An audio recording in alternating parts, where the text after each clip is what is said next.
señores, 9:29. Doctor Evergato, buen día. Buen día, Jorge, ¿qué tal? ¿Cómo estás, Ever? ¿Bien? Muy bien, muchas gracias. Vamos a hablar sobre algo que tiene interés superlativo para los uruguayos, como es concretamente la Universidad Tecnológica que se va a instalar en el interior del país.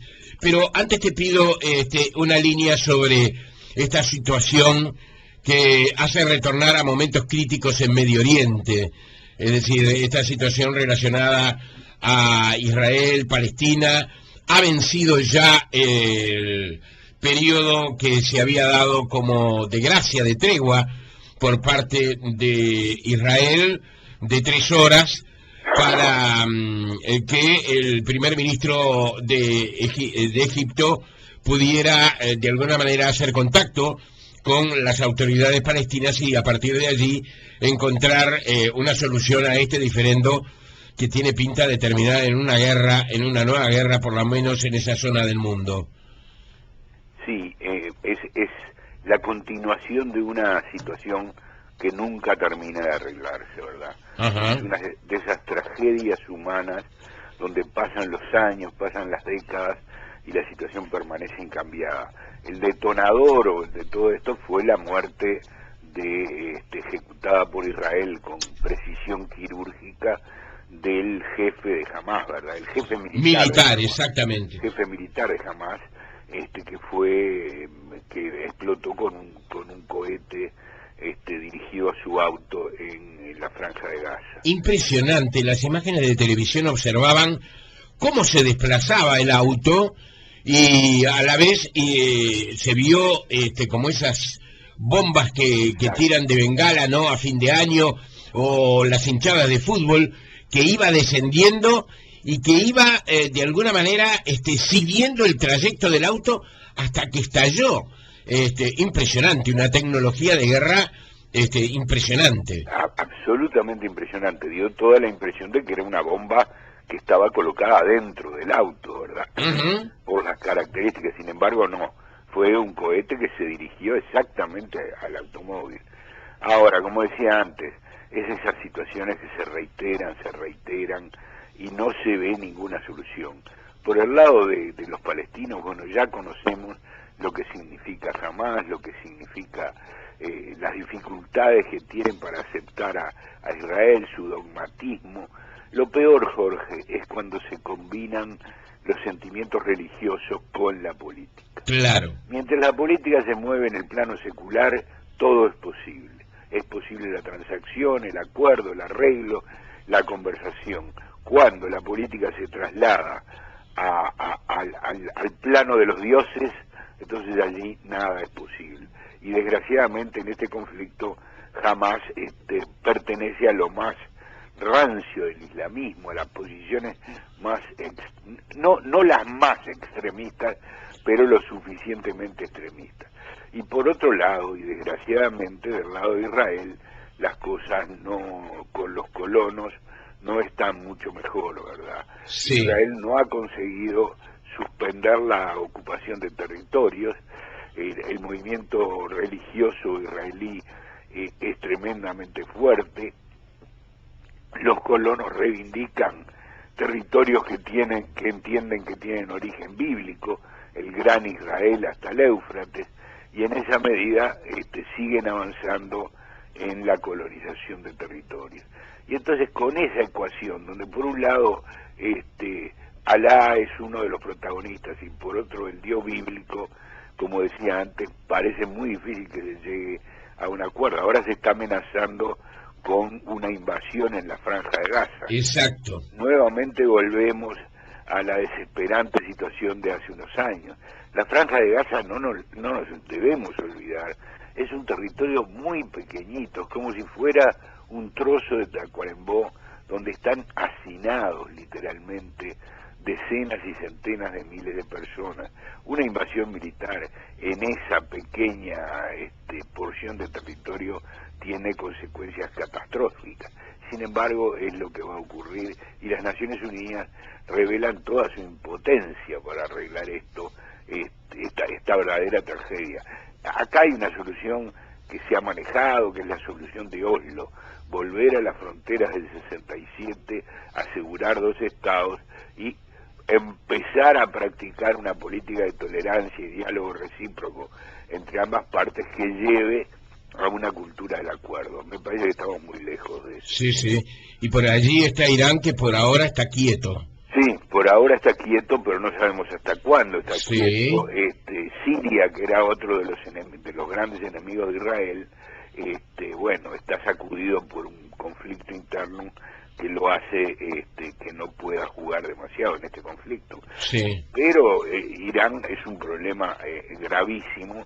Lo que ocurre es que Irán en este momento está muy, como diría, herido, muy acotado por las sanciones de los Estados Unidos y de Naciones Unidas, sí, ¿verdad? Que están teniendo unos efectos devastadores sobre la política interna de Irán y fundamentalmente sobre la economía de Irán. De manera que eso me parece que es lo que explicaría su cautela, si no ya hubiera salido con alguna declaración incendiaria, ¿verdad? Imagino. El otro punto es que Palestina no es aceptado por muchos de los países árabes tampoco, que no se quieren involucrar con el tema palestino, ¿no? No, naturalmente, ese es otro viejo problema, ¿verdad? De aquel apoyo irrestricto del 48 en adelante, hay cada vez más cautela entre los países árabes que no quieren involucrarse en un conflicto con Occidente, porque en definitiva Israel, con matices, con diferencias, con entusiasmos disímiles, pero es apoyado por la mayoría de los países de Occidente, fundamentalmente por los Estados Unidos, naturalmente. Claro. Sí. De modo que estamos en una de esas zonas calientes donde yo no digo que haya peligro de una guerra mundial, pero hay peligro de una conflagración de consecuencias prácticamente imprevisibles. Absolutamente. Hay que recordar además que Israel es una potencia nuclear y hay que recordar, según los informes que veía ayer, que el grupo Hamas hoy posee un arsenal armamentístico mucho más poderoso del que tenía en el pasado. Exactamente. Entonces, no está fácil. Bueno, venimos a nuestro país. El tema de la universidad tecnológica, el tema de una nueva universidad en el interior del país. Tú lo decías, Jorge, muy bien. Es un problema de superlativa importancia para el Uruguay, que quizá la gente no tenga conciencia de ello, pero en un tema como la educación, donde seguimos trancados, donde los acuerdos interpartidarios, por culpa de quien fuere, pero por culpa de alguien o de todos, no han caminado, no han avanzado, no se han podido implementar, más bien se han roto. El hecho de la universidad tecnológica aparecía como una novedad, como un trocito de esperanza en un panorama incierto. Sí. Bueno, pese a las enormes dificultades y a los encontronazos entre las partes, entre los partidos tradicionales y el Frente Amplio, se logró media sanción para el proyecto. Yo verdaderamente, el proyecto me merece muchas dudas, ahora algo vamos a decir de eso, pero creo que a pesar de todo se ha dado un paso adelante. El proyecto tiene defectos de todo tipo. El principal es el que ha señalado la Universidad de la República. Fíjate, Jorge, que este proyecto no cuenta con el aval de la UDELAR. La UDELAR lo ha criticado y ha dicho una cosa que, en fin, que a uno lo hace pensar. No tiene informes técnicos que justifiquen la necesidad de la creación de esta universidad. Hay la intuición y hay la demanda del interior, una demanda insistente e importante para crear institutos tecnológicos de formación, pero no hay rigurosos informes técnicos que avalen la creación de un nuevo ente. Esto es un ente autónomo como es el Banco República, como es la Universidad de la República o como es ANCAP, ¿verdad? Sí, UTE. UTE, ahí está, es un ente autónomo que se va a manejar con toda la autonomía que tienen los entes, más la autonomía, digamos, enfatizada que tienen en nuestra Constitución los entes de enseñanza. El problema, el gran choque, es cómo se integra, ¿verdad? Y ahí hay dos tradiciones en el país. Una vieja tradición que arranca de la reforma de Córdoba en 1918, que es la que exige, la que pide cogobierno y autonomía. ¿Esto qué quiere decir? Bueno, que sean los órdenes estudiantiles y los órdenes de profesores los que gobiernen esa entidad universitaria, y que tenga la mayor autonomía de lo que se llama el poder político, es decir, los partidos políticos, que no esté inmersa en los juegos políticos que necesariamente conlleva un Estado democrático, ¿verdad? Y que preserve en ese sentido su independencia y su autonomía.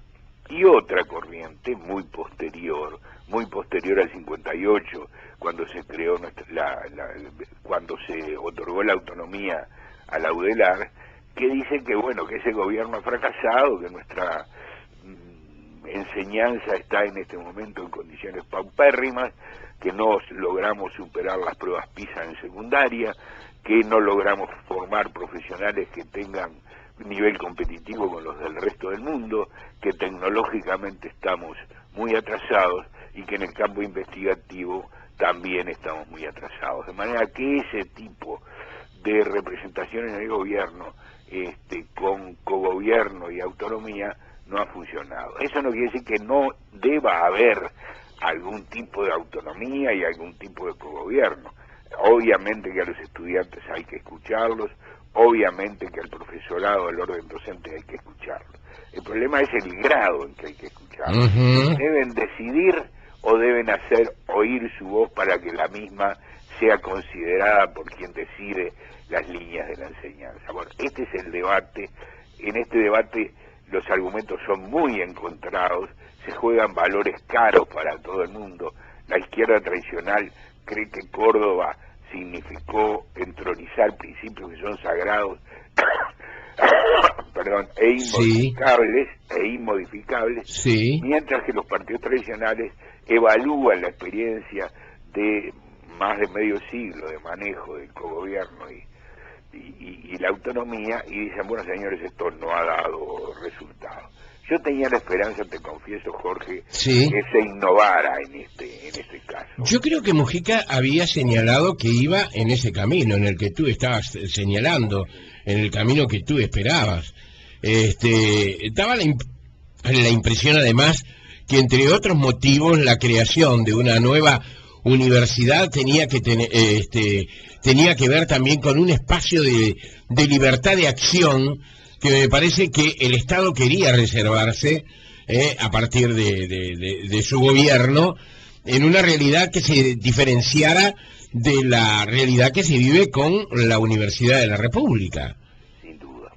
Y sabes que yo creo que era una oportunidad de oro para experimentar con una institución universitaria de otro tipo, para comparar los desempeños respectivos. Esto no significaba modificar la estructura de la Universidad de la República, porque eso sabemos que tiene unas dificultades de orden ideológico, sociológico y político imposibles de vencer. Pretender modificar la Universidad de la República de adentro, como ha pretendido el rector actual sin lograrlo, o de afuera, es imposible. Bueno, vamos a crear un organismo donde haya cogobierno, donde haya autonomía, pero que funcione de otra manera. Bueno, eso tampoco se logró.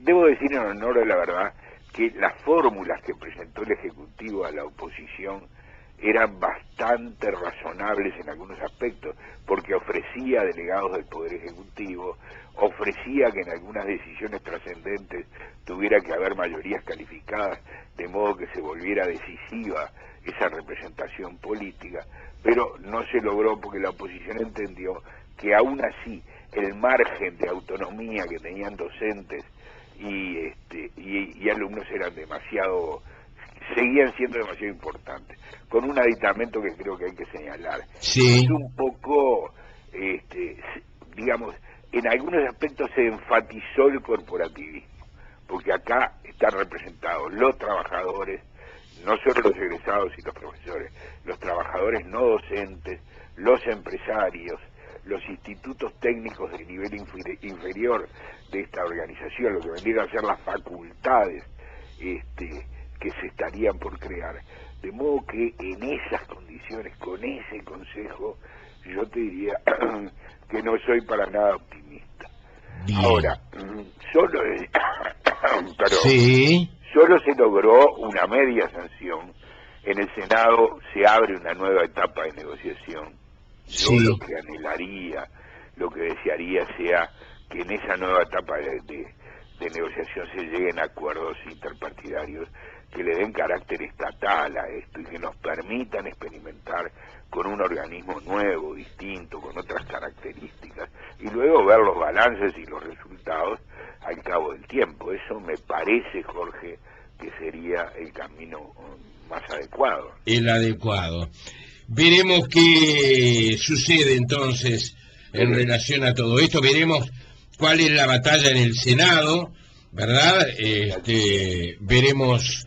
Bueno, ahora ha surgido una novedad importante en las últimas horas que marca concretamente que 2 diputados del Frente Amplio no apoyarían el proyecto de legalización de la marihuana. ¿Viste? Qué inesperado que fue eso. Sí, Yo dos creo, médicos además, ¿no? Exactamente. Yo lo que digo sobre eso, en fin, ya alguna vez hemos hablado, sí. En su momento lo trataremos con más profundidad. Yo te confieso que no conozco a fondo el proyecto, lo leí 2 veces, en un proyecto complicado, difícil de asimilarlo, me parece que el país requiere tiempo para eso. Estoy de acuerdo que no puede sancionarse con rapidez y con plazos excesivamente breves. No solo requieren tiempo los diputados y la población para discutirlo, para profundizar en el mismo, sino que requiere tiempo la cultura uruguaya para asimilar un cambio de esta magnitud. Sí. Yo en principio me inclino por tener una posición levemente favorable, pero bueno, estudiemos más, ¿verdad? Claro, me llama la atención la celeridad. El Poder Ejecutivo quiere aprobar esto en 20 días. El diputado de León, por ejemplo, que es médico, que pertenece concretamente al MPP, y que ha dicho que decidió ya votar en contra de la iniciativa, plantea, por ejemplo, una cosa que sería buena de estudiar, buena de analizar, que no está en el proyecto de ley, en donde de León establece, bueno, está bien, se legaliza el consumo, pero cambiemos los instrumentos o cambiemos la manera en que esa autorización se va a dar por parte del Estado. Y cambiemos haciendo que la persona que sea consumidora sea recetada por un médico. Es decir, que la compra de marihuana se haga a través de una receta médica que permita a su vez a ese médico ir observando la salud del paciente, la salud de la persona consumidora. Es un matiz, yo no sé, yo tampoco soy experto y estoy hablando como ciudadano común, desde el puesto del más ignorante en estos temas. Pero no parece una idea loca. No, para nada. No parece una idea descabellada lo que apunta el diputado de San José, Walter de León, que es del MPP. Y por el otro lado, Darío Pérez, aparentemente está en la duda, pero inclinado a no votar tampoco este proyecto. No sé si habrá disciplina partidaria en este sentido, si se obligará, si saldrán de sala y entonces entrará el suplente que votará, que es una engaña pichanga que no solamente existe ahora, sino que ha existido también en el pasado, ¿verdad? En otras legislaturas. Pero me da la impresión que 20 días, ¿por qué 20 días? No se entiende, parecería que Mujica quiere acreditar logros en su haber. Digo, no se me ocurre otra razón que un proyecto tan trascendente, tan importante. Sí, que nos va a poner en la vidriera pública, ¿eh? Exactamente. ¿Por qué lo tenemos que aprobar en 20 días? ¿Por qué no se puede aprobar en marzo, abril del año próximo? luego de una discusión, una buena discusión entre todos, donde las radios, los canales de televisión promuevan mesas redondas, donde el tema sea conocido por la población. Ahora, en 20 días vamos a alargar un modo de conducta de los uruguayos totalmente diferente en una materia como las drogas. Bueno, parece poco prudente. Doctor Evergato, gracias por este tiempo, un abrazo, buen fin de semana, nos vemos, chau. Hasta luego.